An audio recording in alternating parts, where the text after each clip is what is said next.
တိထားရမယ့်မြေမြုပ်မိုင်းအမျိုးအစားတွေကဘာတွေလဲမြေမြုပ်မိုင်းအမျိုးအစားတွေကိုလူသက်မြေမြုပ်မိုင်းနဲ့ရင်းဖြတ်မိုင်းဆိုပြီးနှမျိုးခွဲခြားနိုင်ပါတယ်လူသက်မြေမြုပ်မိုင်းမှာမှရုပ်ချီးပောက်ကွဲမိုင်းနဲ့အစထွက်လူသက်မိုင်းပောက်ကွဲမိုင်းဆိုပြီးနှမျိုးရှိပါတယ်ရုပ်ချီးပောက်ကွဲမိုင်းကတော့ကမ္ဘာပေါ်မှာတွေ့ရအများဆုံးမိုင်းအမျိုးအစားတစ်ခုပါ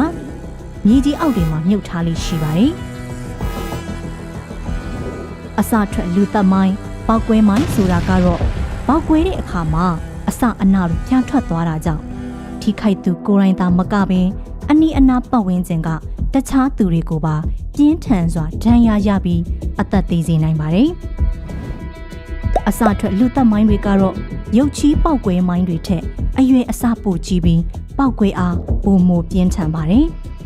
ထိခိုက်ဒဏ်ရာရရှိမှုဖြစ်စဉ်တွေကိုကြည့်ရင်မြန်မာနိုင်ငံမှာအသုံးပြုမှုအများဆုံးအစထွက်လူသက်မိုင်းအမျိုးအစား၃ခုရှိပါတယ်ဒုတ်ထောက်မိုင်းတိုက်မိုင်းဒီမိုင်းကတော့အစထွက်လူသက်မိုင်းပောက်ကွဲမိုင်းအမျိုးအစားတွေမှာတွေ့ရအများဆုံးမိုင်းအမျိုးအစားဖြစ်ပါတယ်မြေပြင်ပေါ်မှာတိုက်ကြိုးတွေနဲ့တွေ့တန်းပြီးတော့ထောင်ထားလိရှိပါတယ်ရှေ့ထွက်လူသက်မိုင်း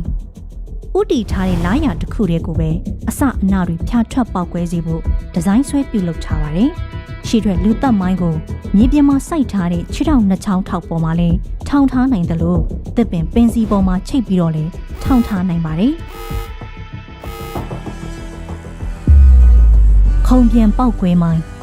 ပေါက်ကွဲတဲ့အခါမြေပြင်မှာမပေါက်ကွဲပဲခါးလေလောက်ထိမြင့်တက်ပြီးမှလေးထဲမှာပေါက်ကွဲလေးရှိပါတယ်။မိုင်းရဲ့ကိုယ်ထဲတစ်ခုလုံးကိုမြေကြီးမှာမြုပ်ထားပြီးပေါက်ကွဲမှုကိုတွန်းအားပေးတဲ့မိုင်းထိပ်မှာရှိတဲ့တပ်တုချောင်းလေးတွေကိုသာမြေပြင်မှာဖော်ထားတတ်ပြီးမြဲအလွယ်တကူမြင်နိုင်မှာတော့မဟုတ်ပါဘူး။ရင်းဖြတ်မိုင်းရင်းတွေကိုဖျက်ဆီးဖို့အတွက်ရည်ရွယ်ပါတယ်။လူသက်မြေမြုပ်မိုင်းတွေထက်အရွယ်အစားပိုကြီးပြီးတော့ပောက်ကွဲအားပိုမိုပြင်းထန်လေးရှိပါတယ်။ရင်းဖြတ်မိုင်းတွေကိုလမ်းမကြီးတွေလမ်းဘေးပခုံးတွေမှာထောင်ထားလိရှိပါတယ်